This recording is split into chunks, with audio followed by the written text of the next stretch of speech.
तो चलिए, आपको पता है हम लोग पढ़ के आ रहे हैं, क्लास 9th का ज्योमेट्री पढ़ रहे हैं, है ना। तो लास्ट क्लास की अगर बात की जाए तो लास्ट क्लास में हम लोगों ने क्या पढ़ा था? दो चीजें लास्ट क्लास में पढ़ाई गई थी। पहला चीज क्या था?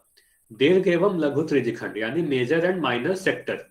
और उसके बाद क्या पढ़ाया गया? वृत्त की परिधि यानी परिमाप। परिधि और परिमाप बिल्कुल एक ही चीज होता है, लेकिन वृत्त के लिए ज्यादातर हम लोग परिधि शब्द का यूज करते हैं। ठीक। अब पहले देख लेते हैं एक एक करके दोनों चीज के बारे में क्या क्या पढ़ाया गया था। तो लघु और त्रिज्यखंड किसे कहते हैं यानी सेक्टर किसे कहते हैं? तो अगर कोई भी वृत्त बनाया जाए, है ना, आप अगर कोई भी वृत्त बनाओगे तो इसके दो जीवा और एक चाप के बीच के भाग को क्या कहेंगे? त्रिज्यखंड कहेंगे। ये चीज आपको बताया गया था। ठीक है। दो त्रिज्या, इसी तरीके से आप याद रखना, दो त्रिज्या और एक चाप के मध्य जो घिरा भाग होता है उसे ही हम त्रिज्यखंड कहते हैं। तो अगर हम यहाँ पर दो त्रिज्या बनाए, ठीक है, तो केंद्र से वृत्त तक की दूरी को त्रिज्या कहते हैं ना। तो ये दो आपको त्रिज्या दिख रहा होगा। ठीक है, यह दो हमारा त्रिज्या है।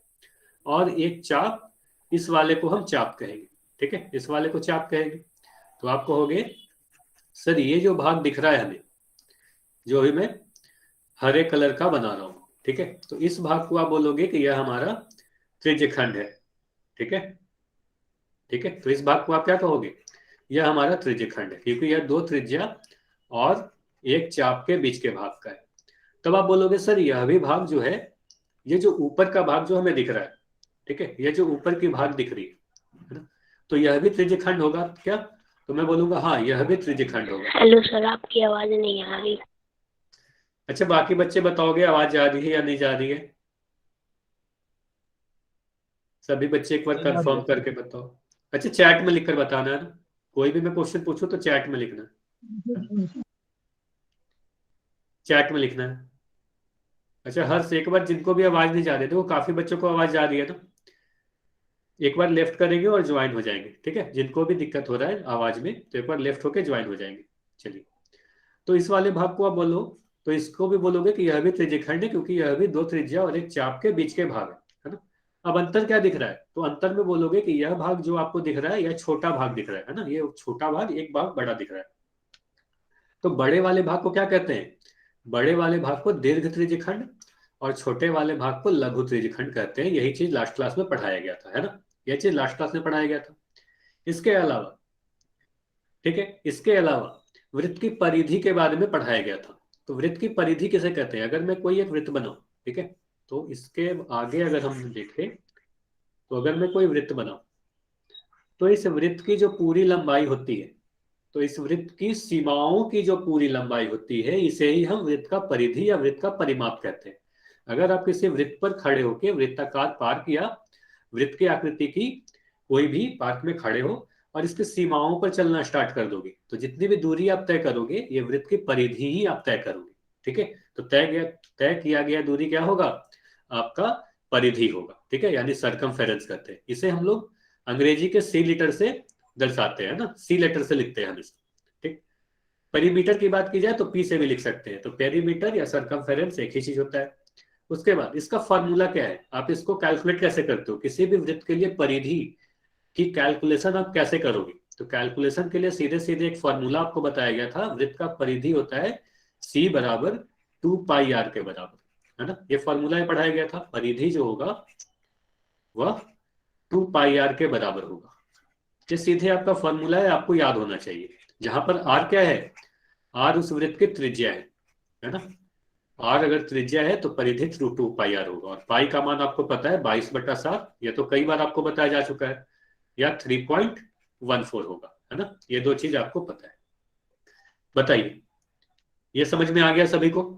इतनी सारी चीज समझ में आई ना? ये लास्ट क्लास की चीज है, लास्ट क्लास में पढ़ाया गया था। ठीक है, तो अभी क्या करते हैं, क्वेश्चन करेंगे। एक रिकॉल क्वेश्चन होगा और आप सभी को पता है उसका आंसर आपको पोल सेक्शन में देना है, कोई भी चैट में नहीं लिखेगा। तो चैट को आपको अभी बंद किया जा रहा है। तो यहाँ पर एक वृत्त का परिमाप पूछा जा रहा है। सॉरी, परिमाप 44 सेंटीमीटर दिया गया है और वृत्त की त्रिज्या आपसे पूछी जा रही है। ठीक है, तो चैट को मैं बंद कर रहा हूँ और पोल सेक्शन में आपको एक क्वेश्चन दिखेगा।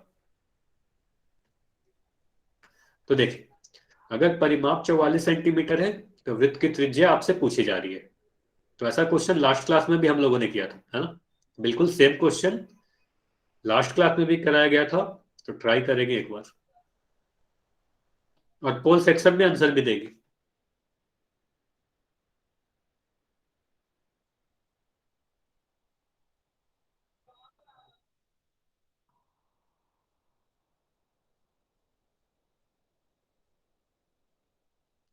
अगर वृत्त का परिमाप 44 सेंटीमीटर है तो वृत्त की त्रिज्या आपसे पूछी जा रही है।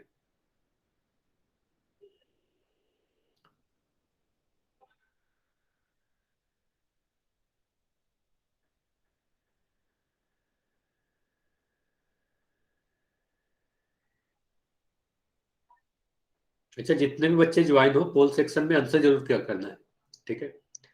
अगर वृत्त का परिमाप 44 है, परिमाप और परिधि बिल्कुल एक ही चीज होती है, तो परिधि का फॉर्मूला देखो क्या होता है, फिर उसको कैलकुलेट करो, देखो त्रिज्या का मान क्या आ रहा है ना? अभी भी काफी कम बच्चों के आंसर है, और जिनका आंसर हो जाएगा वो वेट करेंगे थोड़ा देर, है ना?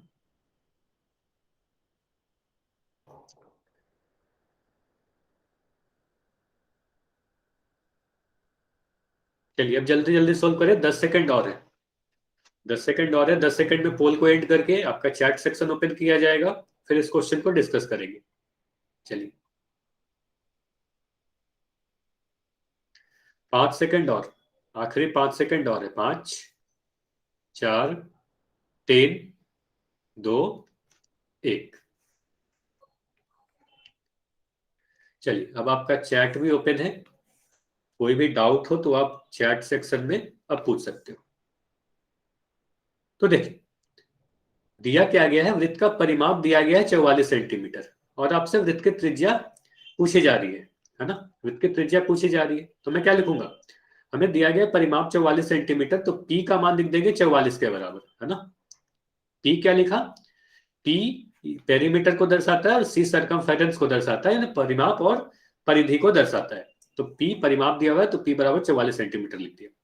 वृत्त की परिधि क्या होती है, वृत्त की परिधि के फॉर्मूला कोई बता सकता है क्या? अभी अभी आपको बताया गया था, रिवाइज करवाते हुए अभी अभी आपको बताया गया, वृत्त की परिधि जो होती है पी से रिप्रेजेंट करते हैं या सी से रिप्रेजेंट करते हैं, तो ये 2 पाई आर के बराबर होता है ना? ये 2 पाई आर के बराबर होता है, तो 2 पाई आर के बराबर होता है। हाँ, सी से भी लिख सकते हैं समीर, और पी से भी लिख सकते हैं, ठीक है ना, परिमाप या सरकमफेरेंस, ठीक है? तो पी बराबर 2 पाई आर होगा, तो यहां पर मैं लिख दे रहा हूं 2 पाई आर का जो मान है ये 44 के बराबर है, ठीक है? 2 पाई आर जो है 44 के बराबर है। अब पाई का मान आपको पता है 22/7 के बराबर होता है, तो पाई का मान रख देते हैं। तो इस क्वेश्चन में हम लोग क्या करते हैं, 2 × पाई का मान रख दिया गया 22/7, है ना? और आर का मान आर ही रख दिया, आर का मान तो हमें ज्ञात करना है, और ये 44 के बराबर है ना? ये 44 के बराबर है। सर तो आपकी यहाँ स्क्रीन नहीं दिख रही। क्या आप बोल रहे हो, स्क्रीन नहीं दिख रही है? स्क्रीन बिल्कुल दिख रही होगी। नहीं सर, मुझे नहीं दिख रही। अच्छा, सभी लोग बताओगे स्क्रीन दिख रही है या नहीं दिख रही है? मैं तो जहां तक देख रहा हूँ मेरी स्क्रीन स्क्रीन दिख दिख रही है पंकज। यस सर दिख रही है। रही है। आप लोगों के नेटवर्क में कोई प्रॉब्लम होगा, सर की स्क्रीन बिल्कुल सही दिख रही है। चलो ठीक है, तो 2 पाई आर का मान 44 के बराबर यहाँ रख दिया गया। अब मैं आर का मान अगर निकालना चाहूं तो क्या करूंगा, यहाँ बाईं तरफ जो भी आपको नंबर्स दिख रहे हैं इसको मैं दाईं तरफ ले जाऊंगा, है ना? दाईं तरफ ले जाने के लिए क्या रूल है, तो यहां से मैं अगर आर का मान निकालना चाहूँ, तो देखो ये जो 7 आपको नीचे की तरफ दिख रहा है ना, ये 7, ये इक्वल टू के बराबर के अगर दाईं तरफ जाएगा तो वो 44 के साथ गुना हो जाएगा, है ना? ये सारे रूल्स आपको पता होंगे। तो मैं लिखूंगा 44 × 7, है ना? और ये जो 2 × 22 जो आपका दिख रहा है, ये जो अंश में है, मतलब बाईं तरफ जो ऊपर में है वो जाके नीचे की तरफ आ जाएगा, तो लिखेंगे 2 × 22। ये सारी चीज समझ में आया या नहीं आया? यहां तक बताओगे समझ में आया या नहीं आया, फिर हम लोग आगे बढ़ेंगे। इतना बताओगे, ये चीज लास्ट क्लास में भी ऐसा पढ़ाया गया था, ठीक है? ये तो काफी आसान है ना? चलिए, तो आप क्या करते हैं, ठीक है मैं रिपीट कर दे रहा हूं एक बार। देखो समीर, ठीक से मैं रिपीट कर दे रहा हूं, ध्यान से सुन लो।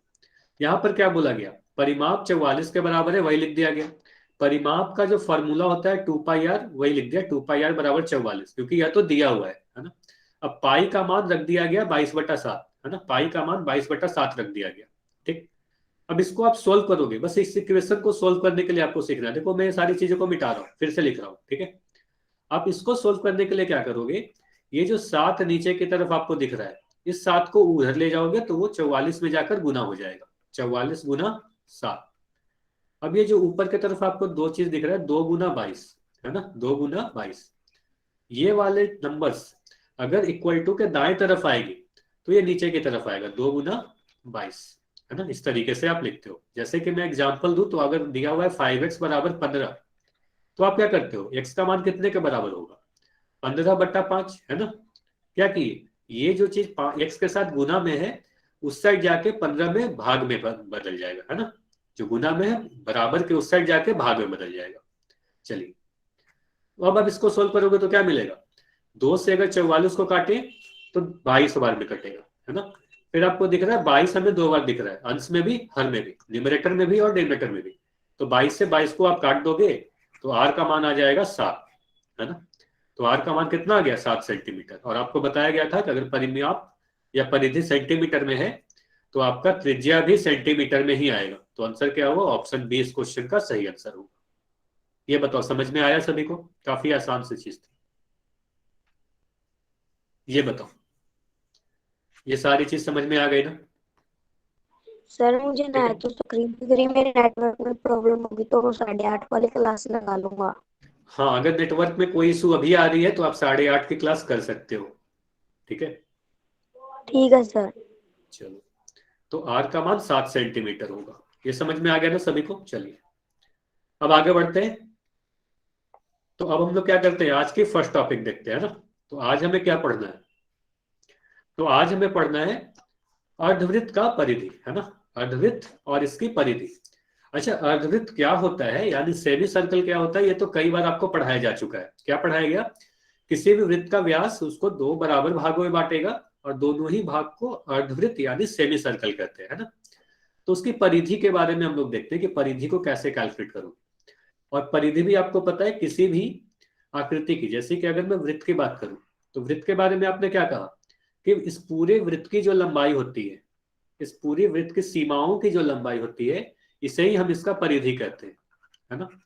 तो बिल्कुल उसी तरीके से अर्धवृत्त की जो पूरी लंबाई होगी उसे ही हम अर्धवृत्त का परिधि कहेंगे, ठीक है। तो चलिए देखते हैं तो क्या गया कहा गया है। सबसे पहले तो ये बताया गया है कि अर्धवृत्त होता क्या है, सेमी सर्कल होता क्या है। और आप कई बार पढ़ चुके हो अब तक, जब मैं वृत्तखंड पढ़ा रहा था वहां पर भी बताया कि व्यास क्या, व्यास वृत्त को 2 बराबर भागों में बांटेगा। जीवा पढ़ा रहा था उस वक्त भी आपको बताया गया। तो कई बार अब तक आपको बताई जा चुकी है कि वृत्त का जो व्यास होता है वृत्त को 2 बराबर भागों में विभाजित करता है ना। और प्रत्येक भाग को क्या कहते हैं, हम अर्धवृत्त कहते हैं, है ना। तो अगर मैं कोई एक वृत्त बनाऊं, ठीक है, और इसमें एक व्यास बना दूं, तो आपको अभी दिख रहा है एक वृत्त और एक ऐसा जीवा जो इसके केंद्र से होकर जा रही है, तो यह वृत्त को 2 बराबर भागों में बांटेगी। और इन दोनों भाग को क्या कहते हैं, इन दोनों ही भाग को हम अर्धवृत्त कहते हैं, ठीक है। ये दोनों ही भाग को अर्धवृत्त कहते हैं क्योंकि ये दोनों ही आपस में बिल्कुल बराबर होते हैं, ठीक है। ये दोनों ही बिल्कुल आपस में बराबर होते हैं। अच्छा जरूरी नहीं है कि आप व्यास इसी तरीके से खींचोगे तभी आपका अर्धवृत्त बनेगा। देखो मैं एक और वृत्त बना के, अगर मैं कोई एक वृत्त बना लूं, ठीक है, और मैं इसका व्यास कुछ इस तरीके से खींच दूं, ठीक है, यह हमारा व्यास है जो इस वृत्त के केंद्र से होकर जा रही होगी, ठीक है। तो अगर मैं यहाँ नाम ए बी दे दूं तो आप लोग चैट में लिखकर बताओगे कि ये जो भाग है जिसे मैं अभी ब्लू कलर से रंग रहा हूं, इस वाले भाग को आप अर्धवृत्त बोलोगे या नहीं बोलोगे, इसे आप अर्धवृत्त बोलोगे या नहीं बोलोगे, हाँ या ना। हाँ तो यह भी अर्धवृत्त होगा अगर ये भी हमारा व्यास है, ये भी अगर व्यास है तो ये दोनों ही भाग अर्धवृत्त होंगे। चलिए तो अभी आपको चित्र में अर्धवृत्त दिख भी रहा होगा। तो ये दोनों ही भाग क्या है, यह भी हमारा एक अर्धवृत्त है और यह भी हमारा अर्धवृत्त है। बस अंतर यह है कि यहाँ पर दोनों ही अर्धवृत्त को अलग अलग करके दिखा दिया गया है। तो यहाँ पर क्या है, दोनों ही सेमी सर्कल को अलग अलग करके दिखाया गया है ना। इतना समझ में आ गया। चलिए तो अगर अब तक आपने अर्धवृत्त यानी सेमी सर्कल को समझ लिया, तो अब हम लोग क्या करने वाले हैं, देखते हैं कि इसकी परिधि को आप कैसे कैलकुलेट करोगे। परिधि क्या होगा, इस अर्धवृत्त की पूर्ण संलंबाई होगी। अगर मैं इस अर्धवृत्त की सीमाओं को जोड़ना चालू कर दूं, ठीक है, मतलब ये पूरी लंबाई देखना चाहता हूं, ठीक है, ये अर्धवृत्त की पूरी लंबाई देखना चाहती है, इसकी सीमाओं की पूरी लंबाई। तो हम क्या करेंगे, वही सीमाओं की लंबाई जो होगी इसकी परिधि कहलाएगी, है ना, वही इसकी परिधि कहलाएगी। तो इसकी परिधि को कैलकुलेट करने के लिए हम क्या करते हैं, देखिए, अगर मैं इसकी परिधि को कैलकुलेट करना चाहूं, सबसे पहले मैं पूछ रहा हूं, अगर मैं वृत्त बनाऊं तो इस वृत्त की परिधि क्या होगी। तो इस वृत्त की परिधि के लिए आप बोलोगे कि सर अगर इस वृत्त का त्रिज्या r है तो इस वृत्त का जो परिधि होगा 2πr होगा। इतना तक क्लियर है सभी को। अगर वृत्त का त्रिज्या r है तो इस वृत्त का परिधि 2πr होगा। ये वृत्त की बात की जा रही है, ठीक है। तो अगर मैं इस आधे भाग की बात करूं, अगर मैं इसमें एक व्यास बना दूं, ठीक है, अगर मैं इसमें एक व्यास बना दूं,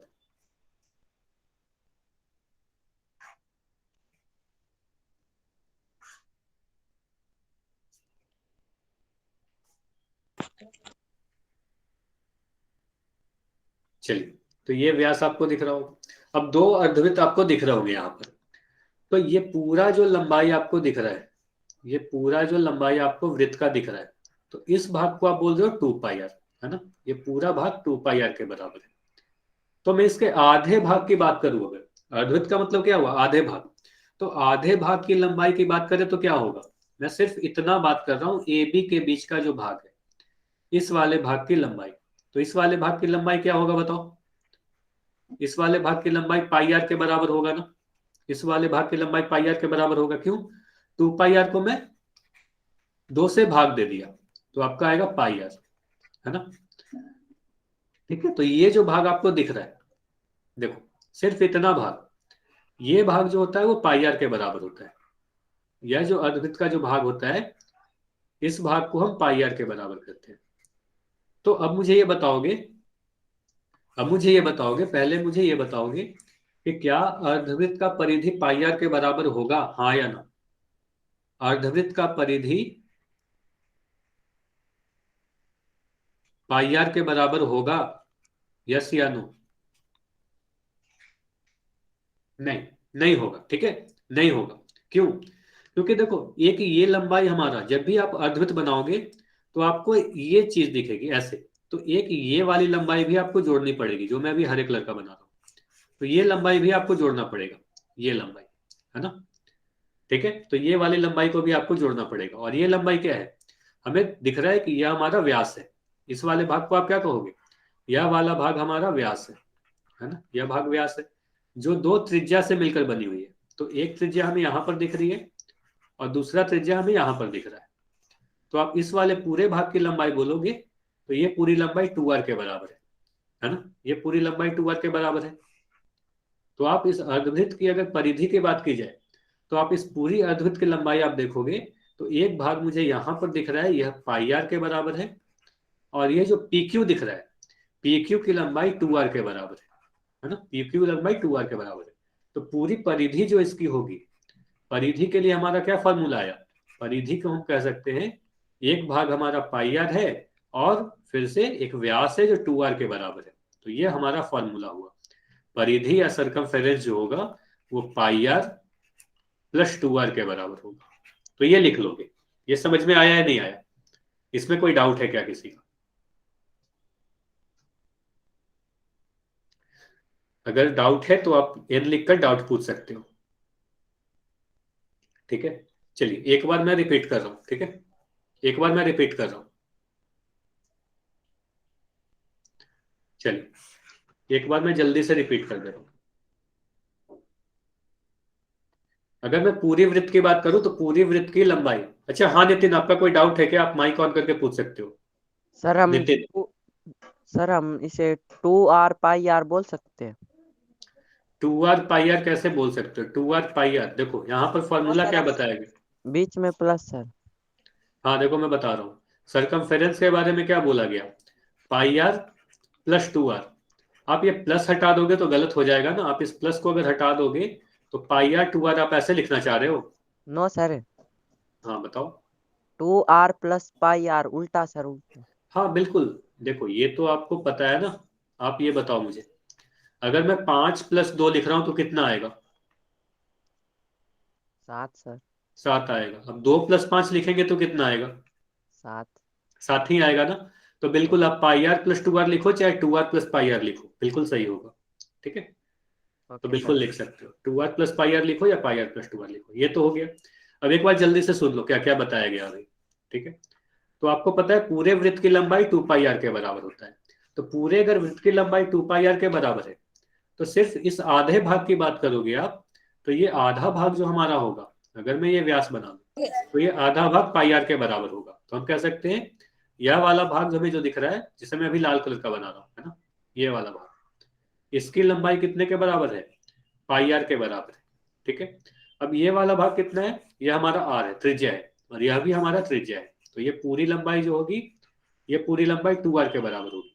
तो अगर पूरे इस अर्धवृत्त की बात की जाए, पूरे सेमी सर्कल का सरकमफेरेंस या परिधि की बात की जाएगी, तो आप बोलोगे सरकमफेरेंस बराबर, एक तो हमें पाई आर दिख रहा है, दूसरा हमें 2r दिख रहा है, तो आप पूरा फॉर्मूला यही बोलोगे पाई आर प्लस 2r, जहाँ पाई का मान भी आपको पता है 22/7 या 3.14, और आर तो आपको पता ही कि त्रिज्या होती है ना, ये सारी चीज पढ़ाएगी। चलिए, तो ये फॉर्मूला को नोट करके लिख लोगे, इस फॉर्मूला को नोट करके लिख लोगे, तो यही सारी चीज यहाँ पर लिखी गई है। ठीक है, चाहो तो इस वाले के स्क्रीनशॉट ले लो, इस पेज की जल्दी से स्क्रीनशॉट। स्क्रीनशॉट ले। हाँ, स्क्रीनशॉट लेके बताओ जल्दी से। तो यहाँ पर क्या बोला गया है? सरकमफेरेंस बराबर पाई आर प्लस 2r। जस्ट अब आपको क्वेश्चन पूछा जाएगा अब आपसे, तो फॉर्मूला को नोट करें और अभी क्वेश्चन पूछा जाएगा आपसे। सरकमफेरेंस बराबर पाई आर प्लस 2r। ठीक है, इसको आप ऐसे में लिख सकते हो, अगर आर को मैं कॉमन ले लूं, आर को अगर कॉमन ले ले तो आप कहोगे पाई प्लस 2 और आर। ठीक है, ऐसे भी लिख सकते हो, बिल्कुल एक ही चीज है। आर को मैं कॉमन ले लिया तो पाई प्लस 2 इंटू आर। ठीक है, चलिए, समझ में आ गया तो एक और वाई लिखे फिर क्वेश्चन करेंगे, है ना। अगर समझ में आ गया तो वाई लिखो, फिर क्वेश्चन करेंगे इसमें। ठीक है, स्क्रीनशॉट ले लिया, फॉर्मूला भी नोट कर लिया सभी ने। चलिए, तो अभी आपके स्क्रीन पर एक क्वेश्चन दिख रहा है, त्रिज्या 7 सेंटीमीटर दी गई है और आपसे अर्धवृत्त का परिधि पूछा जा रहा है। तो पोल सेक्शन में जाना है, पोल सेक्शन में जाकर आंसर करना है। ठीक है, तो वृत्त की त्रिज्या 7 सेंटीमीटर दी गई है और अर्धवृत्त की परिधि आपसे पूछी जा रही है।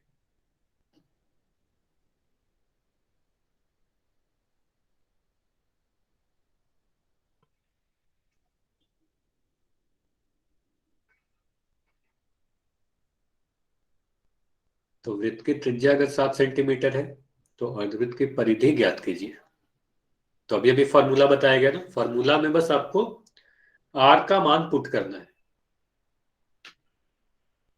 तो फॉर्मूला में आर का मान पुट करोगे आपका आंसर आ जाएगा।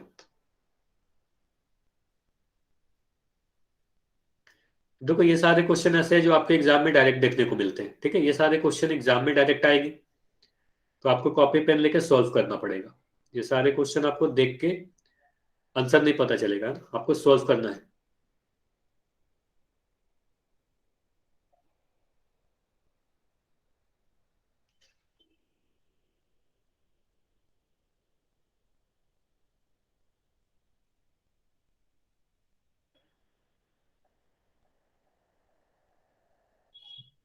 अच्छा, अभी भी काफी कम लोगों के आंसर आए।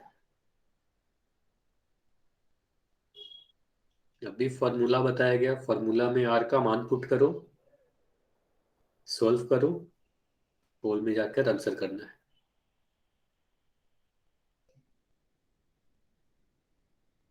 चलिए, 10 सेकंड और रुकेंगे, 10 सेकंड और रुकेंगे, फिर इसको डिस्कस करेंगे, है ना।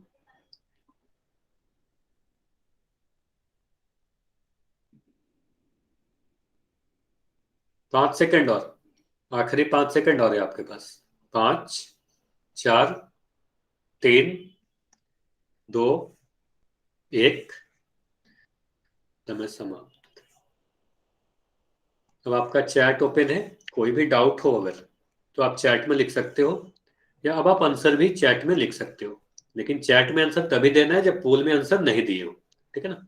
चलिए, तो वृत्त की त्रिज्या अगर 7 सेंटीमीटर है तो अर्धवृत्त की परिधि ज्ञात कीजिए, है ना। तो परिधि का फॉर्मूला क्या है, अभी अभी आपको बताया गया, किसी भी अर्धवृत्त के लिए जब परिधि आपसे पूछी जाए तो अर्धवृत्त की परिधि के लिए आपके पास फॉर्मूला क्या होता है, परिधि जिसे आप सी से लिखते हो, यह हमारा होगा पाई आर प्लस 2r, है ना। यही फॉर्मूला भी आपको बताया गया, पाई आर प्लस 2r, ठीक है। तो देखिए यहां से मैं अगर निकालू तो पाई का मान आपको यहां पर देखो क्वेश्चन में भी दिया गया है, और नहीं भी दिया हो तो आपको याद होने चाहिए, ठीक है। तो यहां से आप बोलोगे 22/7 गुना आर का मान कितना है, तो आर का मान 7 सेंटीमीटर है ना, आर का मान 7 सेंटीमीटर है, प्लस अब यहाँ पर 2 दिख रहा है हमें, तो यहाँ पर फिर से 2 लिख दिया गया, और आर का मान फिर से 7 सेंटीमीटर है ना। अच्छा कोई बात नहीं समीर, ठीक है, अब ध्यान से आप देखोगे, ठीक है। तो 7 से 7 हमारा कट गया, तो 7 से 7 आप काटोगे तो बचेगा 22, और 2 और 7 को गुना करोगे, तो 2 और 7 को गुना करोगे तो 14 आएगा आंसर आपका, है ना। 22 और 14 को जोड़ोगे तो कितना आएगा, 22 और 14 को जोड़ोगे तो आपका आएगा 36, यानी 36 सेंटीमीटर। तो परिधि कितना आया हमारा, 36 सेंटीमीटर। इस क्वेश्चन का सही आंसर हुआ ऑप्शन नंबर सी। हाँ 7 बजे वाली क्लास भी लगेगी, तो 7 बजे वाली क्लास लगेगी। चलो, सी का मान 36 सेंटीमीटर होगा, ये समझ में आया सभी को। बस फॉर्मूला को यूज करना था, अगर आपको फॉर्मूला पता है तो ये क्वेश्चन आपके लिए काफी आसान था।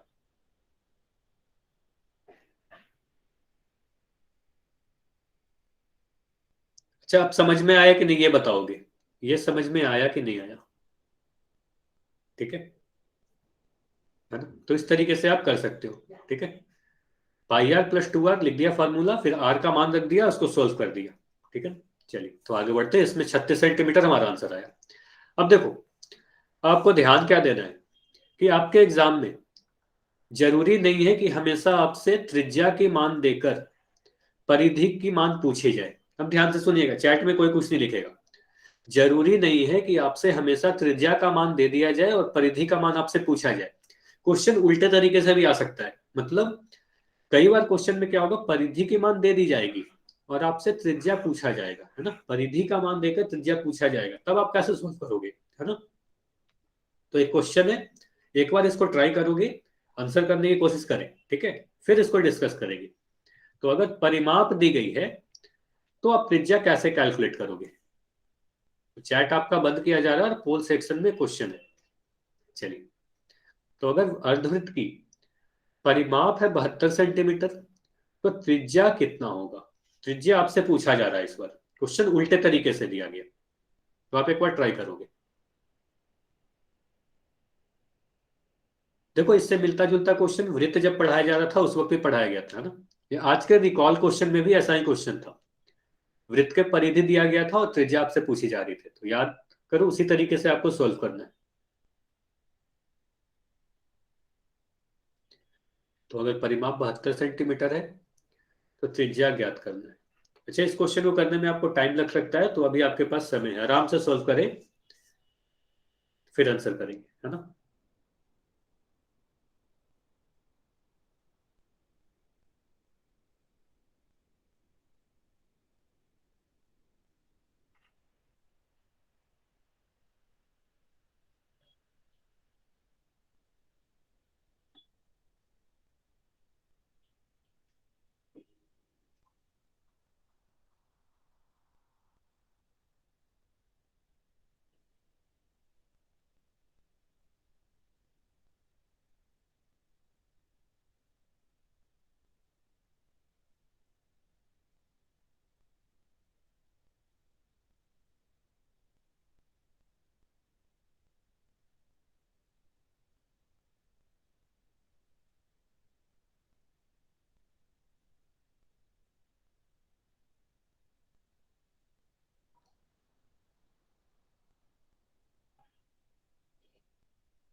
तो परिमाप अगर 72 सेंटीमीटर दे दिया गया है अर्धवृत्त की, तो फॉर्मूला यूज करें और देखें यहाँ पर त्रिज्या क्या आएगा आपका।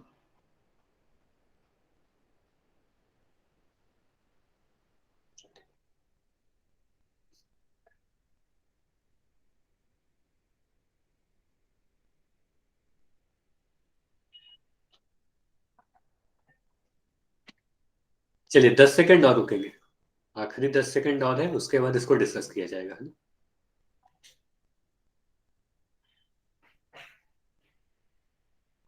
5 सेकंड और, आखिरी 5 सेकंड और है। 5, 4, 3, 2, 1।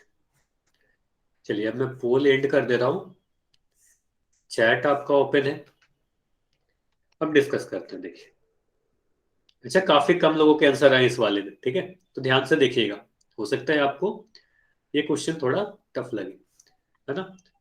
और ये क्वेश्चन इंपॉर्टेंट है आपके एग्जाम के लिए, ठीक है, तो इसको ध्यान से समझना है। तो अर्धवृत्त का परिमाप कितना दिया गया है? 72 सेंटीमीटर, और त्रिज्या आपसे पूछी जा रही है। तो सबसे पहले ये बताओ, जो दिया गया है, ठीक है, वही हम लोग लिख लेते हैं, ठीक है ना। जो दिया गया है अर्धवृत्त का परिमाप, वही लिख लिया कि परिमाप जो है हमारा 72 सेंटीमीटर के बराबर दिया गया है ना। परिमाप जो है यह 72 सेंटीमीटर के बराबर दिया गया है, ठीक है। किस चीज का परिमाप दिया गया है? तो अर्धवृत्त का परिमाप दिया गया, सेमी सर्कल का दिया गया है। तो परिमाप का फॉर्मूला क्या होता है? तो परिमाप का फॉर्मूला आप लोग बोलोगे कि सर आपने अभी पढ़ाया पाई आर प्लस 2r, है ना। पाई आर प्लस 2r के बराबर होता है किसी भी अर्धवृत्त का परिमाप। तो मैं लिख दे रहा हूं पाई आर प्लस 2r का जो मान है वही तो हमारा 72 सेंटीमीटर के बराबर दिया हुआ है ना। पाई आर प्लस 2r का जो मान है वही 72 के बराबर है, हाँ या ना। इतना समझ में आ रहा है ना।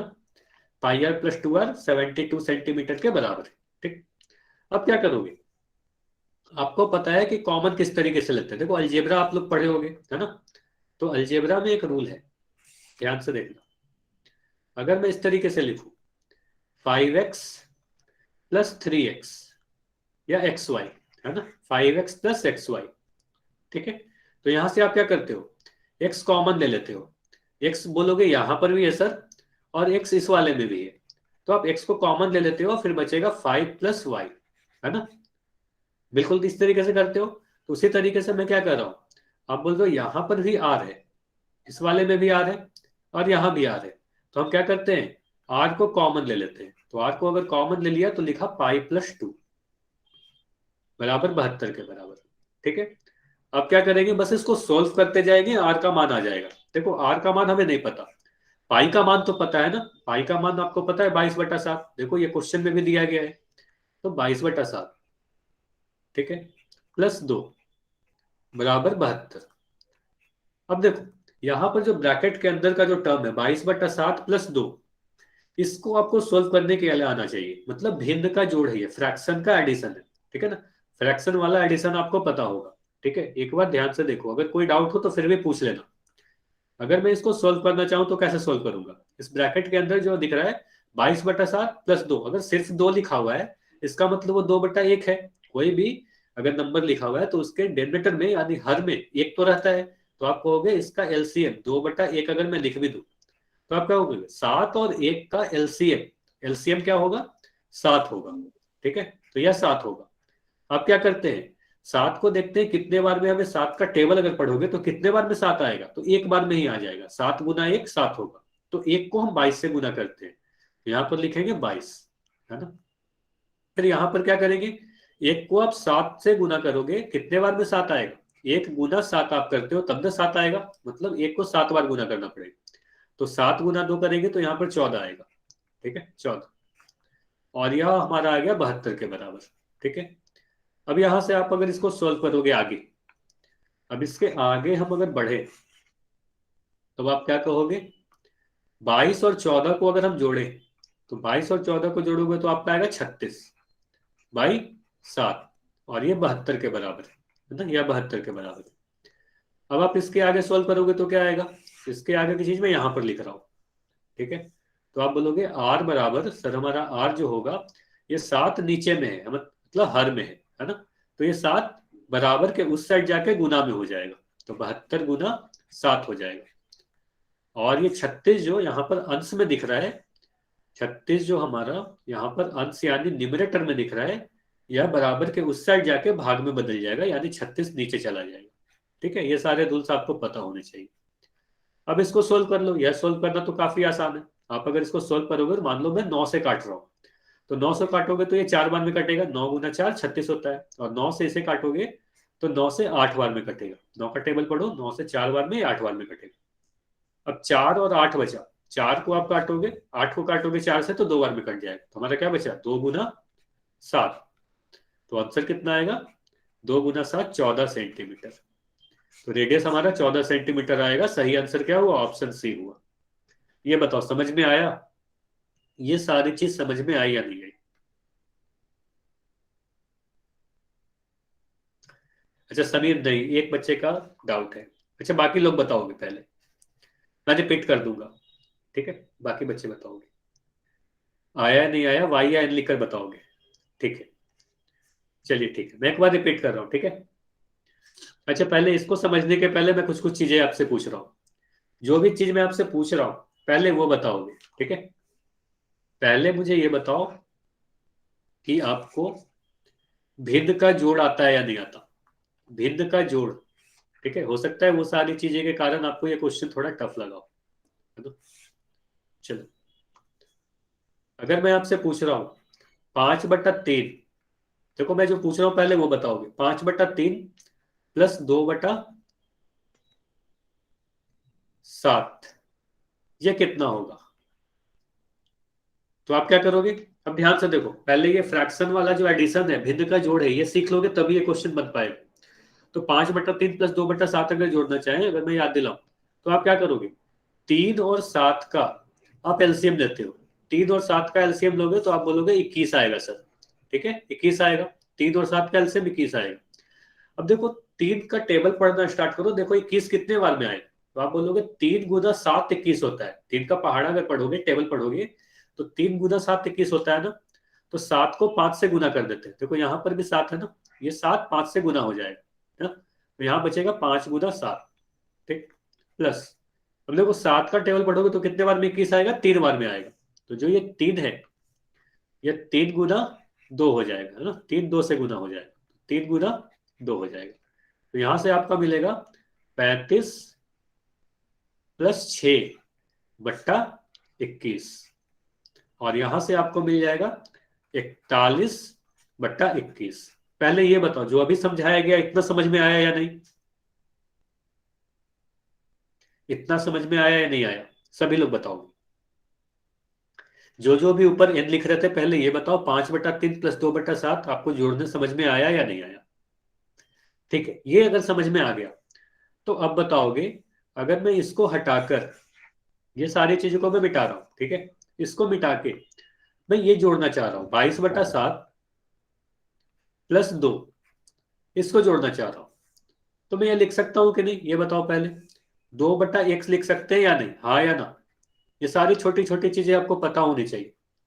2/1 लिख सकते हैं या नहीं लिख सकते? ठीक है, ये समझ में आ गया। अब इसको जोड़ के देखो, तो आप अपने कॉपी पे सोल्व करो, 7 के साथ, 7 के साथ जोड़ के देखो। तो यहां पर मैं लिखा है एलसीएम 7, ये समझ में आया? एलसीएम 7 कैसे हुआ, 7 और 1 का एलसीएम 7 होगा, है ना? अब क्या करोगे, 1 और 22 को गुना करोगे। देखो ये जो 1 है, इस 22 के साथ गुना होगा, तो यहां पर आएगा हमारा 22 गुना 1, ठीक, प्लस यह जो 2 है, ये 7 के साथ गुना होगा, तो हमें आएगा 2 गुना 7, ठीक है? यहां पर समझ में आ रहा है या नहीं आ रहा? अगर उस भिन्न का जोड़ पता है तो यह भी आपको समझ में आया होगा। ये बताओ, ये समझ में आया? यहां पर किसी का डाउट है क्या? समझ में आ गया ना? ठीक है, अगर इतना समझ में आ गया तो इसको आगे करो। 22 गुना 1 कितना होगा, 22 होगा, ठीक है? 2 गुना 7 कितना होगा, 14 होगा, और ये बट्टा में 7 है, तो आप इसको जोड़ोगे तो कितना आएगा, 36/7। चलो इतना समझ में आ गया ना सभी को? तो 22/7 और 2/1 को कैसे जोड़ेंगे ये समझ में आ गया। अब आगे बढ़ते हैं, ठीक है? अब इसको एक बार जल्दी से समझ लेते हैं, ठीक है? अब देखो ये सारी चीजों को मैं मिटा रहा हूं, अब फिर से रिपीट कर रहे हैं इस क्वेश्चन, ठीक है? तो यहां पर मैं लिख रहा हूं, परिमाप का जो वैल्यू दिया हुआ है 72 के बराबर है। और जहां पर भी डाउट हो, जिस भी स्टेप पे डाउट हो, आप चैट में लिख देना, एन लिख देना, मैं समझ जाऊंगा कि आपका डाउट है। तो पी का मान 72 लिखा हुआ है, पी का मान 72 अगर लिखा हुआ है तो मैं लिख रहा हूँ πr+2r, ये 72 के बराबर है, ठीक है ना? इतना समझ में आया? एक एक स्टेप में मैं आपसे पूछ रहा हूँ, इतना समझ में आया? चलिए अब क्या कर रहे हैं, सभी के मान रख रहे हैं। आर आर देखो यहाँ भी आर है, यहाँ भी आर है, आर को कॉमन ले रहे हैं। अच्छा हर्ष, यहाँ पर क्या डाउट है आपका? हर्ष, आप माइक ऑन करके पूछ सकते हो हर्ष। सर गलती कर लग गया। क्या बोल रहे हो? सर गलती का दब गया सर। चलो ठीक है, गलती से दब गया, कोई बात नहीं। ठीक है, ध्यान से सुनते जाएंगे, कोई डाउट हो तो एन लिखोगे, है ना। पाई आर प्लस 2 आर बराबर 72। अब आर को मैं कॉमन ले रहा हूँ, आर को कॉमन लिया तो बचा पाई प्लस 2, है ना, 72। जिसमें स्टेप में दिक्कत हो, नहीं समझ में आए, चैट में लिख दोगे। अब यहां से क्या कर रहे हैं, आर को आधी छोड़ दे रहे हैं और पाई का मान 22/7 रख दिया। 22/7 प्लस 2 बराबर 72, ठीक है ना। अब देखो ये 22/7, ये ब्रैकेट के अंदर जो भी आपको दिख रहा है, अब ध्यान से देखना, ब्रैकेट के अंदर क्या दिख रहा है, 22/7 प्लस 2। वही चीज यहां पर मैं जोड़ के दिखाया था ना अभी, ये वाला देखो 22/7 प्लस 2, है ना। अभी अभी आपको जोड़ के दिखाया गया था, 22/7 और 2 को जोड़ोगे तो कितना आएगा आपका, 36/7 आएगा, है ना। 36/7 आपको अभी अभी जोड़ के दिखाया गया था, तो वही चीज मैं यहाँ लिख दे रहा हूँ, फिर से नहीं कर रहा, यहाँ पर लिख दे रहा है 36/7। लेकिन आपको एग्जाम में ये पूरा करना पड़ेगा, जैसे मैं यहाँ पर करके दिखाया हूँ 22/7 प्लस 2, वो आपको जोड़ना पड़ेगा, तो जोड़ोगे तो 36/7 आ जाएगा, है ना। अभी अभी आपको सिखाया गया, तो ये 72 के बराबर है। यहां से आप अगर आर निकालोगे तो आर क्या आएगा, ये 7 जाके गुना होगा 72 के साथ, और जो 36 है, 36 नीचे में आ जाएगा, ये 36, ठीक है। अब इसको आप सोल्व कर लो, इसको काटने में आपको काटने के लिए तो आता है, 9 से अगर काटेंगे, 9 का 4 बार में टेबल लगाओगे, 9 गुना 4 36 होगा, तो ये 4 बार में कटेगा, और ये 9 से 8 बार में कटेगा, ठीक है। अब 8/4 दिख रहा है आपको, तो 4 का टेबल पढ़ो, तो 4 से ये 2 बार में कट जाएगा, है ना। तो आपका क्या बचा, 7 गुना 2 यानी 14, तो आंसर क्या हुआ, 14 सेंटीमीटर। अब बताओ सभी लोग, बताओ समझ में आया? तो काफी बेसिक से मैं सिखा दिया आपको, समझ में आया ना? वाई या एन लिखकर बताओगे, ठीक है। ये सारी चीज समझ में आ गई है तो वाई लिखोगे, अदरवाइज कोई भी डाउट हो तो अभी भी पूछ सकते हो। चलिए, अच्छा सचिन बोल रहे हैं, सचिन आप अपना माइक ऑन करके बताओ कहाँ पर आपको कोई भी डाउट है। अगर कोई भी डाउट हो तो आप अपना माइक ऑन करके बताओगे, सिर्फ सचिन आप माइक ऑन करो, ठीक है। अगर डाउट हो तो जल्दी से माइक ऑन करके पूछ लो, फिर हम लोग आगे बढ़ेंगे अब, क्योंकि काफी समय हो चुका, ठीक है। चलिए तो इसके स्क्रीनशॉट ले ले जल्दी से, काफी इंपॉर्टेंट क्वेश्चन है ये आपके लिए, ठीक है। सभी लोग इसके स्क्रीनशॉट ले लिए सॉल्यूशन की, काफी इंपॉर्टेंट क्वेश्चन था आपके लिए, ठीक है।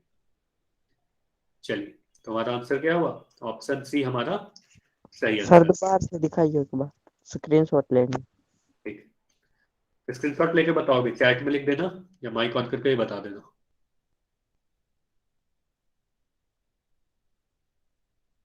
यस सर, हो गया।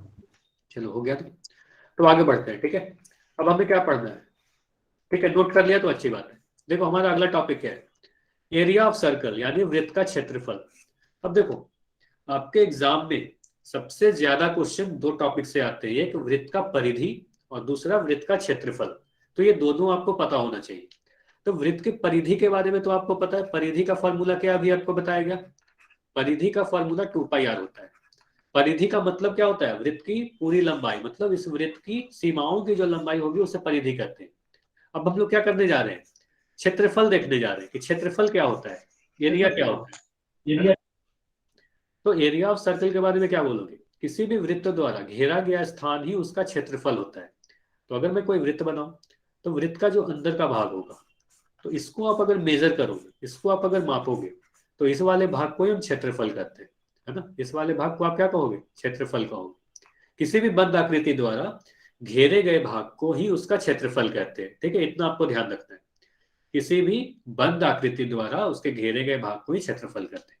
तो अपने कॉपी पर अगर आप एक वृत्त बना लिए, आपके कॉपी पर आप एक चूड़ी रख दिए, तो वो चूड़ी जितना भी जगह आपके कॉपी पर ले रहा है, उसे स्थान को क्या कहते हैं, उसका क्षेत्रफल कहते हैं, ठीक है ना। तो अंदर के भाग के मेजरमेंट को यानी उसके माप को क्षेत्रफल कहेंगे। चलिए ये तो समझ गए कि क्षेत्रफल होता क्या है। तो क्षेत्रफल को मेजर करने के लिए कोई फार्मूला है क्या, किस तरीके से आप इसको मेजर करोगे, ठीक है, किस तरीके से आप इसको मेजर करोगे। सर माइक में आवाज नहीं आ रही। आवाज जा रही होगी, बिल्कुल आवाज जा रही होगी। चलिए चलिए, तो इसको मेजर आप कैसे करोगे? क्षेत्रफल का क्या फॉर्मूला है? तो क्षेत्रफल का फॉर्मूला देखो, पहले लिख लोगे। क्षेत्रफल को हम लोग ए से रिप्रेजेंट करते हैं, ठीक है ना। एरिया बोलते हैं ना, एरिया बोलते हैं इसलिए ए से रिप्रेजेंट करते हैं।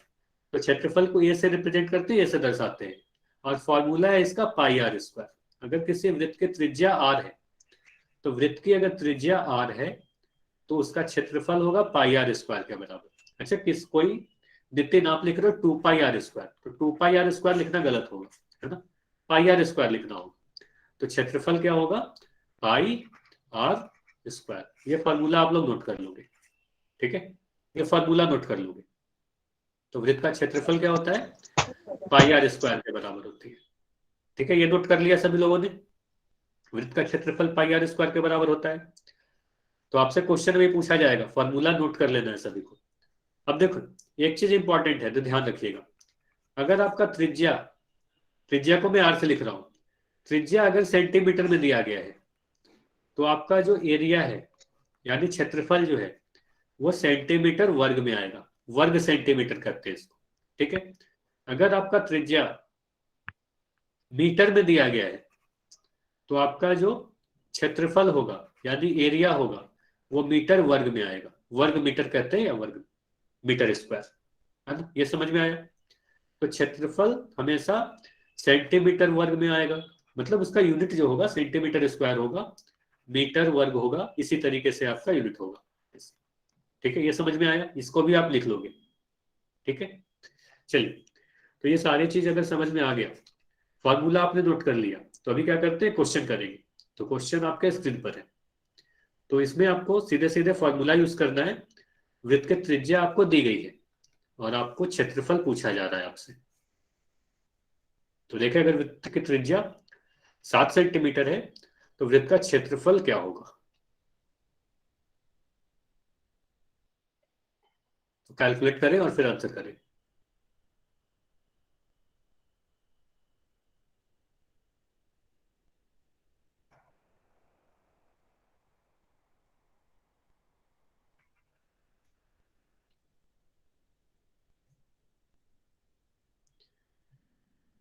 तो अगर त्रिज्या 7 सेंटीमीटर है तो वृत्त का क्षेत्रफल आपसे पूछा जा रहा है।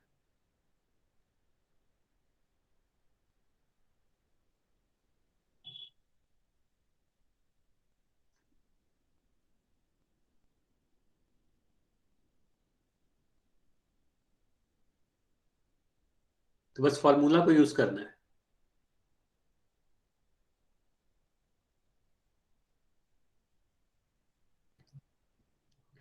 अच्छा, मैं पहले क्वेश्चन देता हूँ फिर इसको एक्सप्लेन करता हूँ। ऐसा क्यों करता हूँ? ताकि जो भी गलतियां आप कर रहे हो वो भी आपको समझ में आ जाए कि आप गलतियां क्या कर रहे हो, है ना।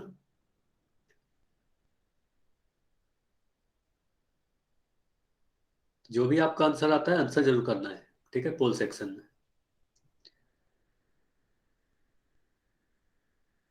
तो अब जल्दी से सोल्व करके बताएंगे, अब ज्यादा समय नहीं लेंगे। 10 सेकंड और है आपके पास। तो 10 सेकंड में इस पोल को एंड करके डिस्कस करेंगे, है ना।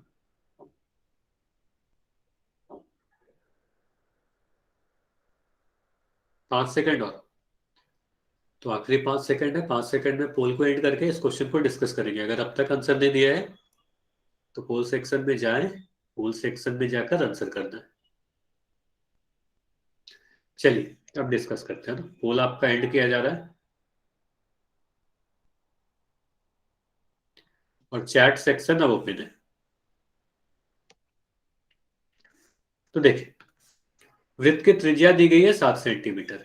वृत्त का क्षेत्रफल आपसे पूछा जा रहा है। अगर मैं क्षेत्रफल का फॉर्मूला बताऊं, तो अभी अभी आपको बताया गया क्षेत्रफल जो होता है किसी भी वृत्त का, क्षेत्रफल को ए से दर्शाते हैं और इसका फॉर्मूला होता है पाई आर स्क्वायर, है ना। अभी अभी आपको बताया गया जहां आर वृत्त की त्रिज्या है तो पाई आर स्क्वायर हमारा क्षेत्रफल होगा। तो सीधे सीधे इस फॉर्मूला में पुट कर दो। पाई का मान कितना होता है? 22/7, ठीक है। आर का मान कितना दिया हुआ है? आर का मान 7 सेंटीमीटर दिया हुआ है, तो हम लिख दिए 7 का वर्ग, है ना। 7 का वर्ग लिख दिया गया। तो हम क्या करेंगे? 22/7 गुना 7 गुना 7। यहां से आप 7 से 7 को कैंसिल कर दोगे, आपका क्या बचेगा? तो आपका बचेगा 22 गुना 7, और 22 और 7 को आप गुना करोगे तो आपको मिलेगा 154। ठीक है, 154 तो मिल गया। अब इसका यूनिट क्या लिखे? अब क्वेश्चन उठता है कि इसका यूनिट क्या लिखा जाए। तो आप बोलोगे सर अभी आपने बताया कि अगर त्रिज्या सेंटीमीटर में दी गई है तो हमारा जो क्षेत्रफल होगा वो सेंटीमीटर वर्ग में होगा। तो यहां पर हम लिख देते हैं सेंटीमीटर वर्ग, है ना। तो मैंने सेंटीमीटर वर्ग लिख दिया, तो 154 सेंटीमीटर वर्ग आ गया। तो आंसर क्या होगा? ऑप्शन बी इस क्वेश्चन का सही आंसर है। ऑप्शन बी इस क्वेश्चन का सही आंसर है ना। तो 154 सेंटीमीटर वर्ग होगा। अच्छा, सेंटीमीटर वर्ग क्यों आता है? देखो, इसको अगर आपको समझना है तो यहां भी हमारा 7 सेंटीमीटर ही जो त्रिज्या है 7 सेंटीमीटर में रहा होगा, यह भी सेंटीमीटर में रहा होगा। तो सेंटीमीटर से सेंटीमीटर 2 बार गुना हुआ है, इसलिए हमारा क्षेत्रफल सेंटीमीटर वर्ग में आता है ना। ये समझ में आ गया सभी को? तो वाई लिखोगे। ये क्वेश्चन समझ में आ गया तो वाई लिखोगे, फिर आगे बढ़ेंगे, दूसरा क्वेश्चन करेंगे, है ना। वाई या एन लिखकर बताओगे। ठीक है। हाँ नितिन, कोई डाउट है क्या?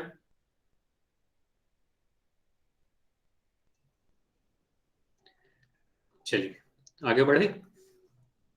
तो अगला क्वेश्चन फिर से आपके स्क्रीन पर है। चलिए, तो मैं चैट को भी बंद कर रहा हूं, फिर से आपको सॉल्व करना है और आंसर करना है। तो फिर से वही बात है, हर बार ऐसा नहीं होगा कि आपको त्रिज्या देके क्षेत्रफल पूछी जाएगी। इस बार देखो क्षेत्रफल दे दिया गया और आपसे त्रिज्या पूछी जा रही है। तो अगर क्षेत्रफल दे दिया जाए तो आप त्रिज्या कैसे कैलकुलेट करोगे, यह भी आपको पता होना चाहिए। तो पोल सेक्शन में जाकर आंसर करना है आपको। तो अगर आपको वृत्त का क्षेत्रफल दे दिया गया है और आपसे वृत्त की त्रिज्या पूछी जा रही है तो आप कैसे कैलकुलेट करोगे?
और जिनका भी आंसर हो जाए तो कुछ देर वेट करेंगे, है ना।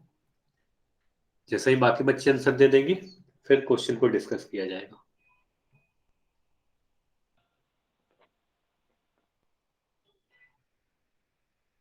चलिए 10 सेकंड और रुकते हैं ना, आखिरी 10 सेकंड और है। तो देखिए, अगर वृत्त का क्षेत्रफल 64 पाई सेंटीमीटर स्क्वायर के बराबर है तो वृत्त की त्रिज्या कितनी होगी? चलिए 5 सेकंड और है, आखिरी 5 सेकंड और है। 5, 4, 3, 2, 1। तो चलिए अब इस पोल को एंड करते हैं और चैट आपका ओपन है, चैट बॉक्स ओपन है। तो देखिए, वृत्त का क्षेत्रफल दिया गया है 64 पाई वर्ग सेंटीमीटर, सेंटीमीटर स्क्वायर। आपसे वृत्त की त्रिज्या पूछी जा रही है। तो आप बोलोगे सर त्रिज्या अगर हमें पता है तब तो हम एरिया आराम से निकाल सकते हैं, है ना, क्षेत्रफल आराम से निकाल सकते हैं, इसका सीधे सीधे फॉर्मूला है। तो उसी फॉर्मूला को यूज करना है, फॉर्मूला कुछ नया नहीं आएगा। ठीक है, उसी फॉर्मूला को यूज करना है। तो क्षेत्रफल के लिए क्या फॉर्मूला है, अभी अभी आपको बताएगा। क्षेत्रफल या एरिया का जो फॉर्मूला है वह है ए बराबर पाई आर स्क्वायर, है ना। ये बताया गया पाई आर स्क्वायर के बराबर होता है, ये समझ में आया।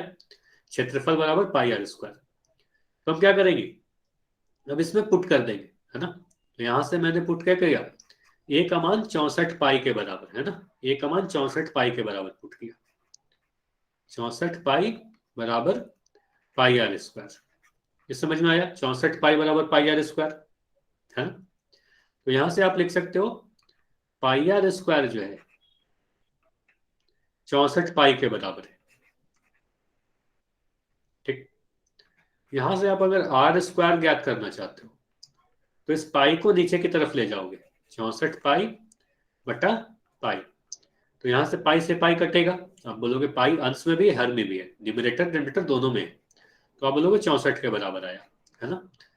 तो आर स्क्वायर किसके बराबर आ गया, आर का जो वर्ग है वो 64 के बराबर है, आर का जो वर्ग है 64 के बराबर है।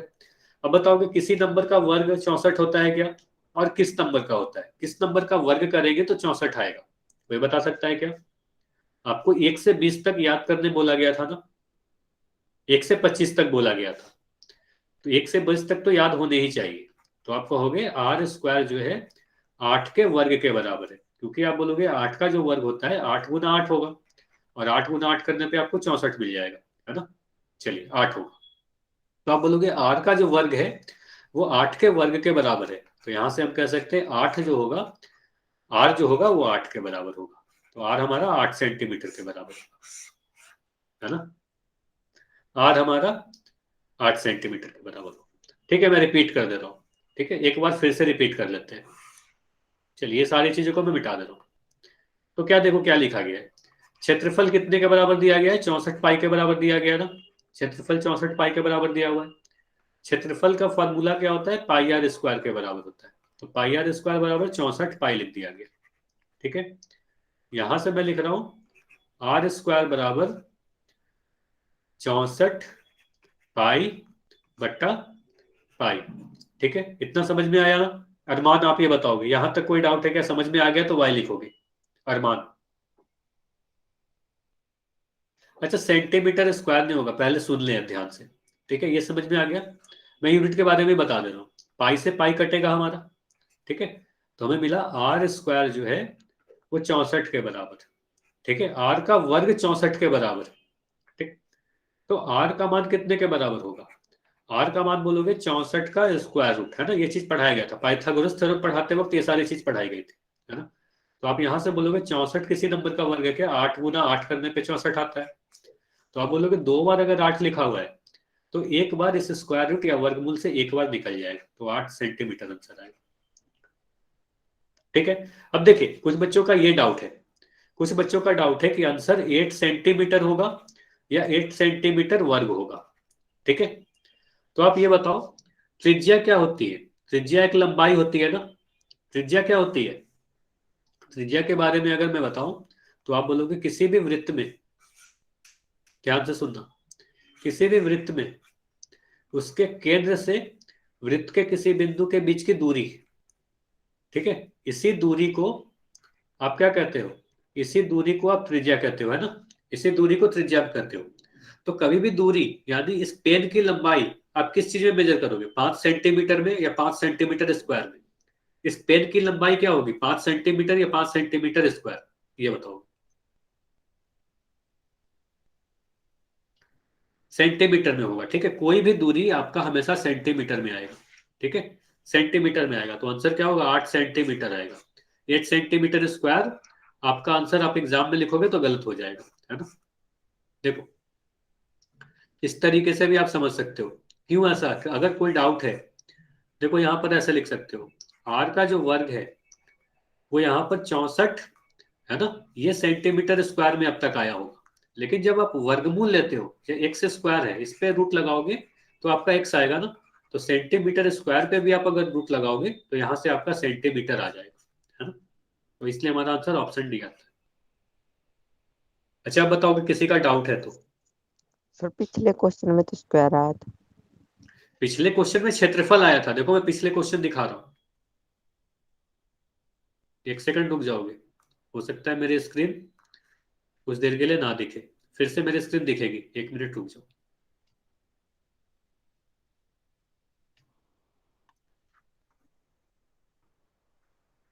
जब स्क्रीन दिख रही है ना,